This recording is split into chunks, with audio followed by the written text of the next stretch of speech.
السلام علیکم ورحمۃ اللہ وبرکاتہ۔ ہم سب سے پہلے حروف جار لکھیں گے جو معروف ہیں، زیادہ استعمال ہونے والے ہیں۔ سب سے پہلے بسم اللہ استعمال ہوتا ہے نا، بسم اللہ کے اندر بے آتی ہے، قرآن کا آغاز بے سے ہو رہا ہے۔ اور تعوذ میں ہے من الشیطان الرجیم، من اعوذ باللہ، اس کے اندر بھی آ گیا ہے، الشیطان الرجیم بھی آ گیا۔ دیکھیں، بسم اللہ اعوذ باللہ من الشیطان، نہیں، بسم اللہ اعوذ باللہ من الشیطان، اس میں بھی اور بھی اور من استعمال ہوا ہے۔ بی کا معنی ہوتا ہے سے، ساتھ، من کا معنی بھی ہے سے۔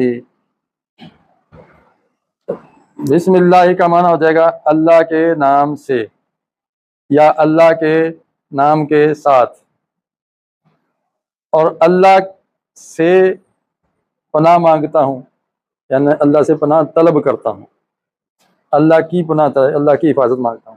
تو یہاں بھی جو ہے اللہ کے نیچے زیر دے رہا ہے، لفظ اللہ کے نیچے زیر دے رہا ہے، یہاں بھی اسم کے نیچے زیر دے رہا ہے، یہاں پر من شیطان کے نیچے زیر دے رہا ہے۔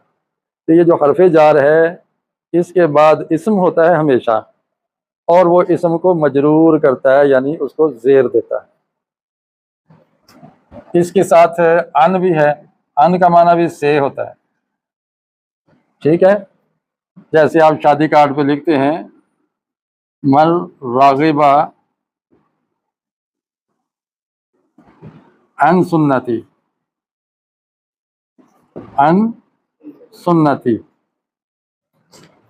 جس نے رغبت کی میری سنت سے۔ ایک ہوتا ہے رغبت کرنا سنت کی طرف، ایک ہے سنت سے رغبت کرنا، یعنی سنت سے دور ہٹنا، ٹھیک ہے۔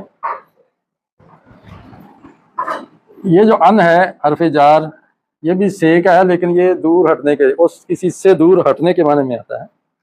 تو ان کی وجہ سے سنت کے نیچے زیر آ گئی، ٹھیک ہو گیا۔